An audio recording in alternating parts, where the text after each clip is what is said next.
The Epstein situation is very suspect. I think it's what you call a limited hangout. I don't think they ever wanted any of that to come out. And so we're going to have to deal with the fact that that's a cover up. It is a limited hangout. In essence, what we say is a limited hangout. And we're kind of stuck with that situation. I highly doubt that we'll get anything substantial from there because he was so involved in so many things. And as I said in my Mark Richards report, and what Mark had said was, in essence, he was involved in the child trafficking and also commerce. And the bottom line is that he was at least a double agent, triple agent. And so both sides don't want his information out there. And this is in part why he is no longer accessible in prison, whether he's dead or whether he's just simply in a hidden location or even off planet. I don't know. I don't know if anyone knows. At least none of my sources have come forward to tell me about that situation.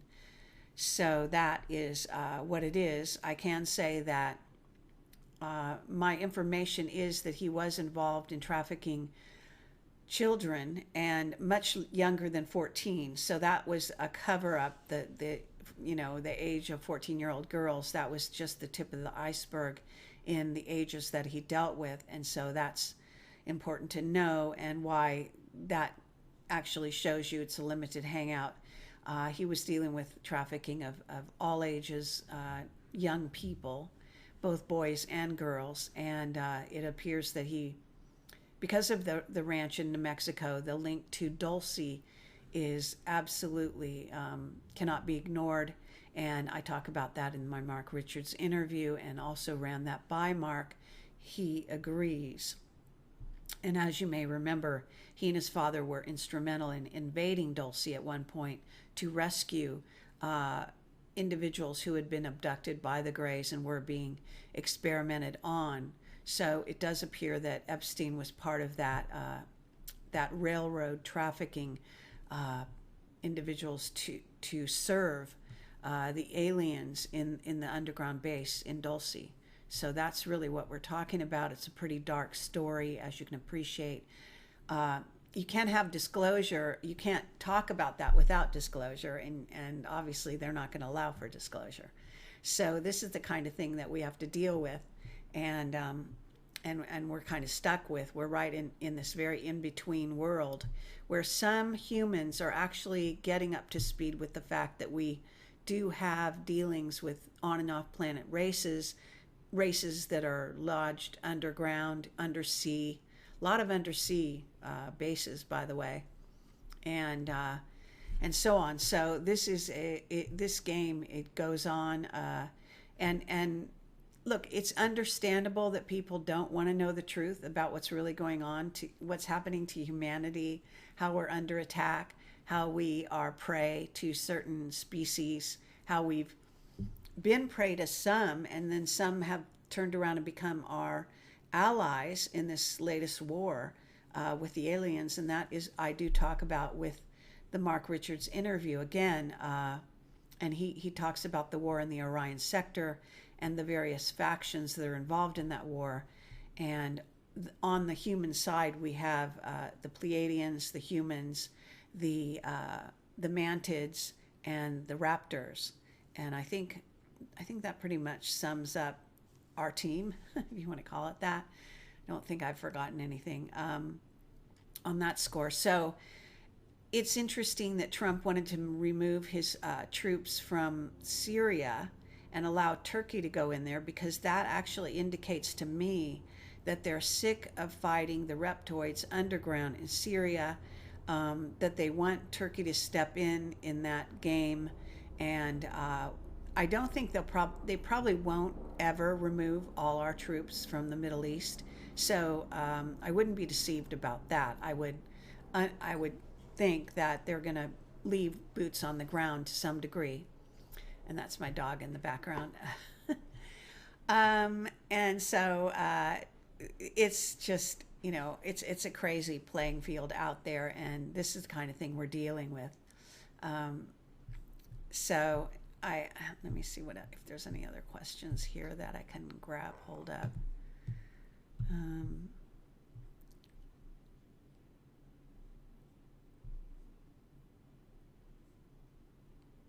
um,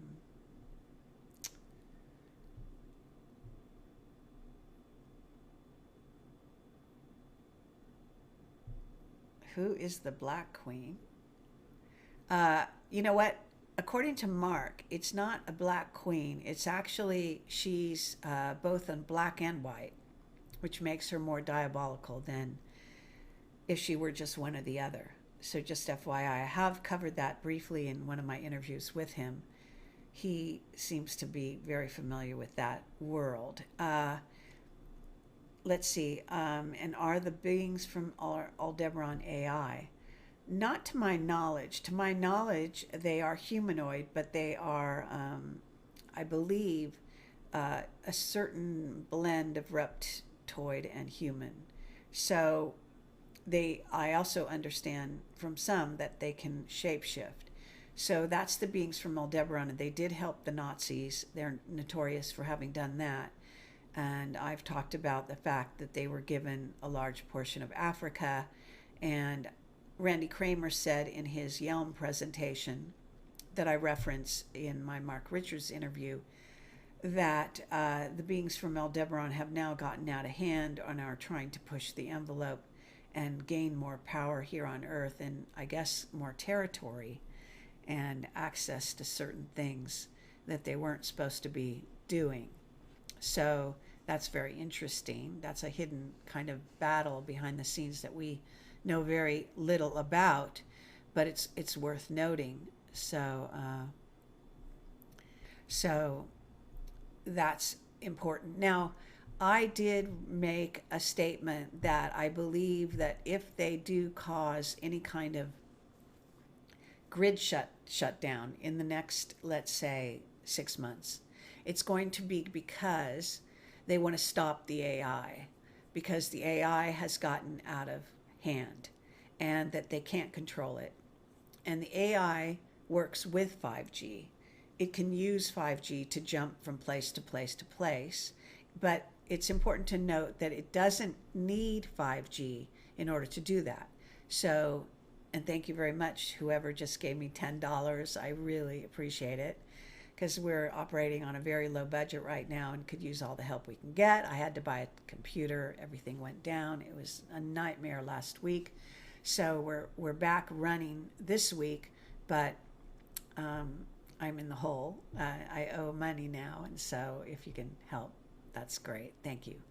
But anyway, to get back to the 5G situation, so the AI seems to be out of hand and getting out of control, and that's also in my Mark Richards interview recently, because he talked about a certain incident in which an AI drone refused to obey its human handlers, and actually it destroyed itself in that case, luckily, rather than the humans.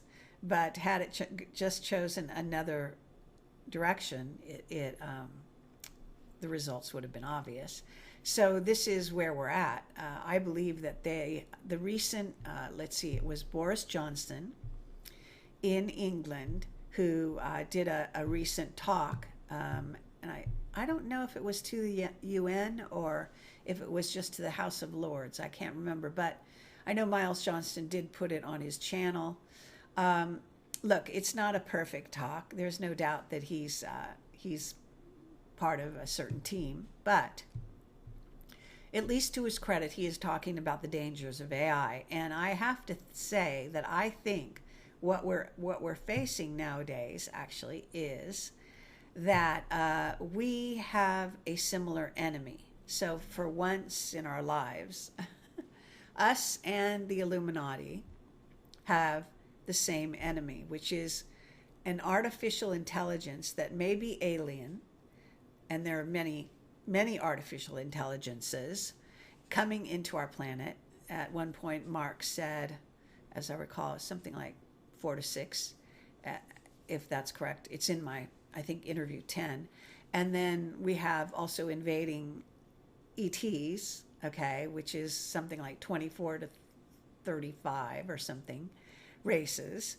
And we have, in other words, in a funny way, we're starting to have a similar enemy if you want to keep the earth sovereign and if you want to keep humanity going. So obviously we have friends in high places, and that's good. Otherwise we wouldn't be here today. But it is important to know that we've got a lot of challenges ahead, and disclosure is all part of that sort of, can of worms. You got to know who you're fighting in order to be able to fight with some, I guess, abilities and know what kind of things to do, tactics, strategies, etc. If you've got no idea who your enemy is, then you're in real trouble. And right now, humanity, at least 99.9%, you're the 1% that knows we have enemies, but the 99.9% basically have no idea of who their enemy is, what their tactics will be or are, and so on. And this is huge. This is just gigantic. So we really need disclosure way sooner than later. If it doesn't come soon enough, one can see how humanity may indeed lose the battle, at least on this planet. That doesn't mean humanity loses forever, because humanity is actually on other planets already, and some are actually earthlings that have been taken to other planets, and some are in slave colonies, etc. Some are on bases on the moon and Mars. Some are on colonies that we have on the moons of Saturn. In other words, the secret space program is planning for these realities, and unfortunately they have not seen fit to tell you the truth. That is what we work every day very hard to uncover and to reveal, and it is a huge job, and obviously. And thank you very much for the donation. Someone actually donated $100. That's absolutely incredible. All, generosity is welcome. And thank you so much. That will help quite a bit towards paying off my computer debt.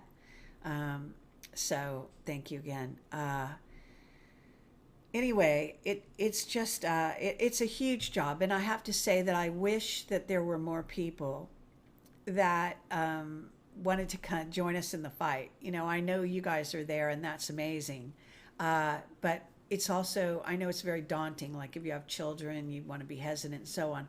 I mean, the one thing about the television producers and the people somehow that got Raising Dion made is they were able to show human superpower abilities coming to the fore in a television thing. It's actually a little bit like Stranger Things. So that kind of paved the way for a series like this. And of course there will be more, and there are always more X-Men type things and so on. But these are the things we need out there. We really, really need all the help we can get. And that is true. And William Tompkins said that before he died, which is one of the first people I'd ever interviewed who actually said that, who had been working, for the secret space program. And now it looks like Randy Kramer said this something similar in Yelm. It wasn't really Yelm this time, actually.